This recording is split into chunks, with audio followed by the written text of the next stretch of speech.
Hey Winterfest students, welcome to week number 9. This week Jeremy's going to challenge us to throw all of our cares and doubts on God and to walk with Him through the journey. So God bless you as you watch this, and we'll see you next week.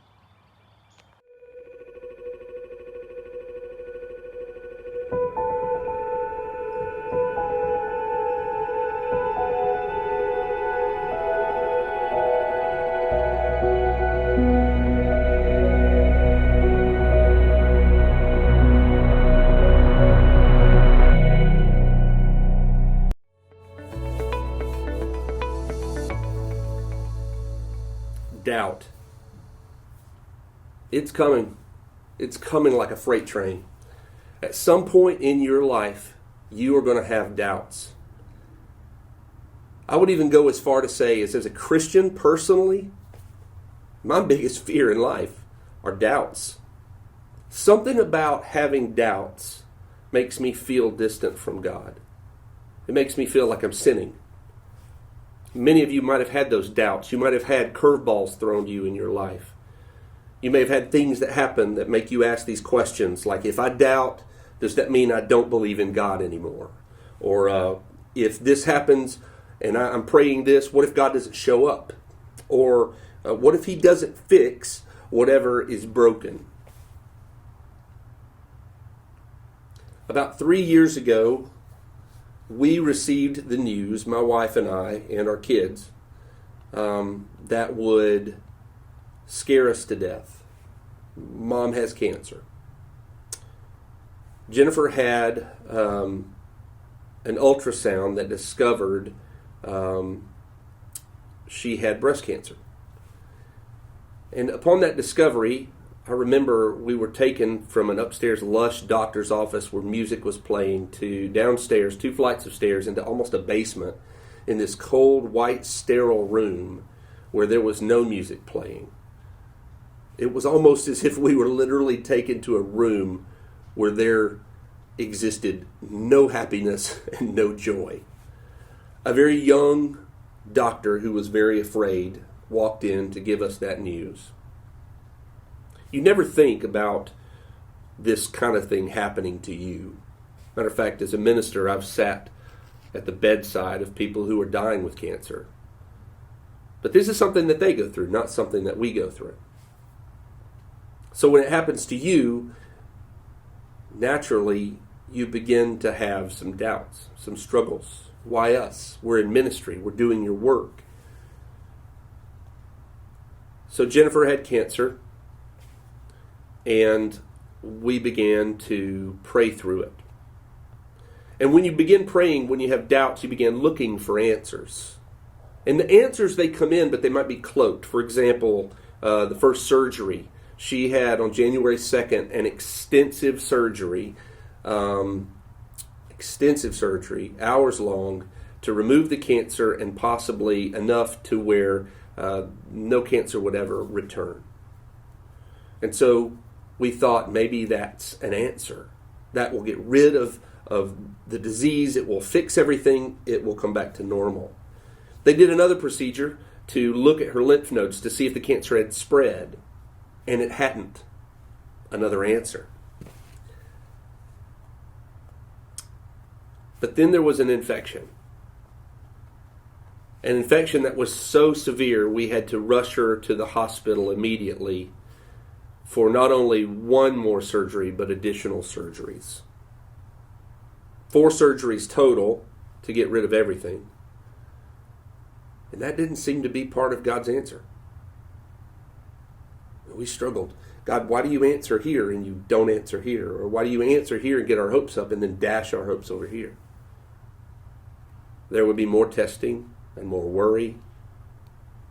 Overall, the procedures took about 1 year to get over. She got over it. God blessed us. We took a victory cruise and went to Cancun. It was awesome. We took the kids. We were all part of the journey, and we took the kids, and we had a great time. But not everybody has it turn out that way. For some, the sick only get sicker. So did my doubt disconnect me from the heart of God? Did I not trust him anymore?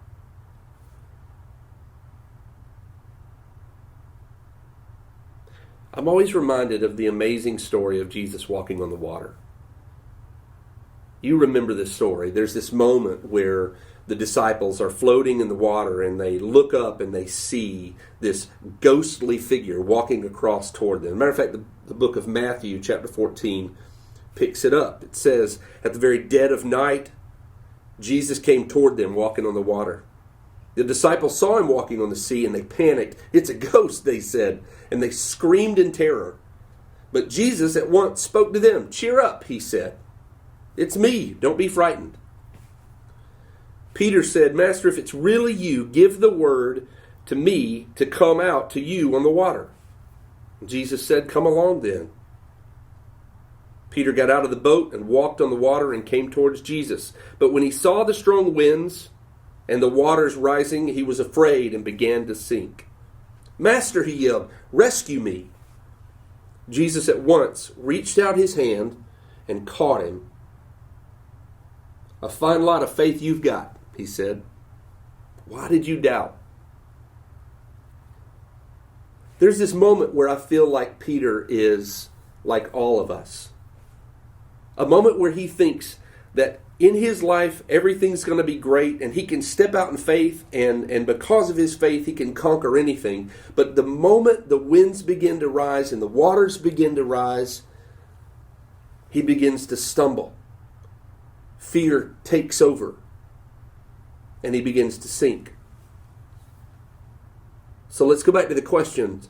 If I doubt, does that mean I don't believe in God anymore? Did Peter refuse to believe in God anymore because he doubted?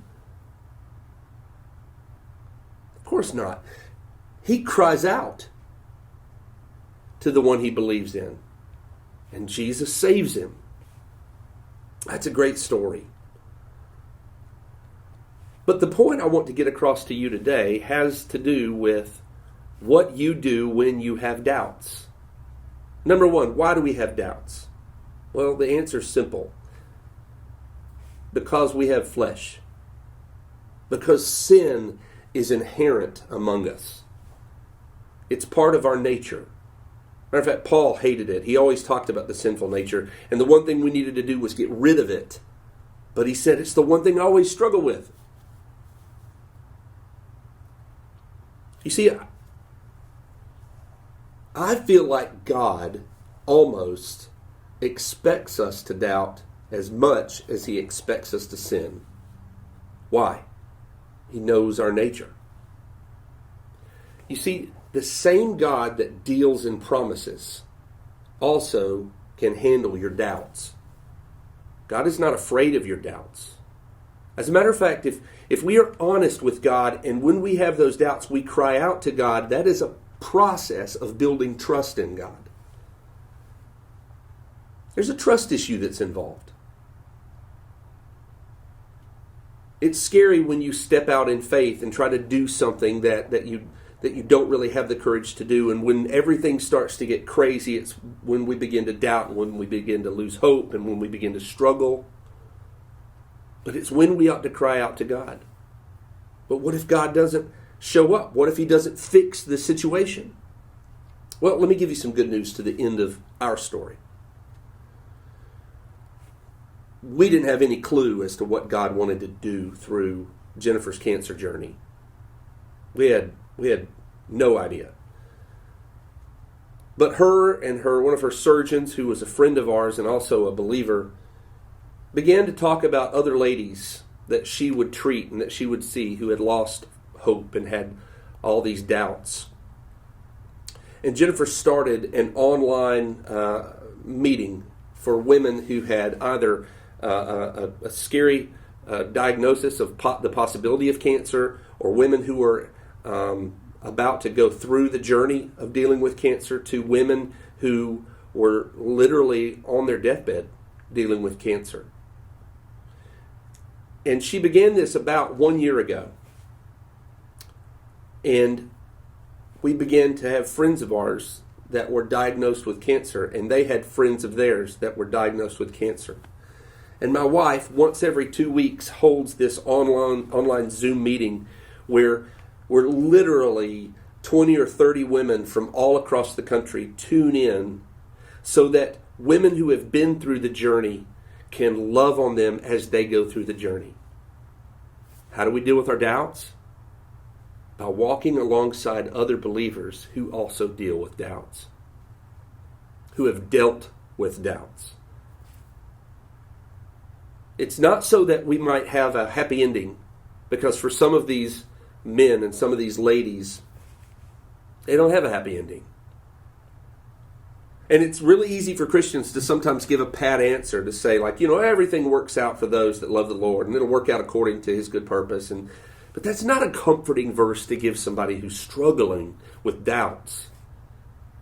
The answer, I believe, is in lament. Laments are ways that we cry out in our frustration, our anger, our doubts to God. A God who can handle those doubts. It's not that we're cursing God. It's not that we're becoming like Job and casting all doubt on God.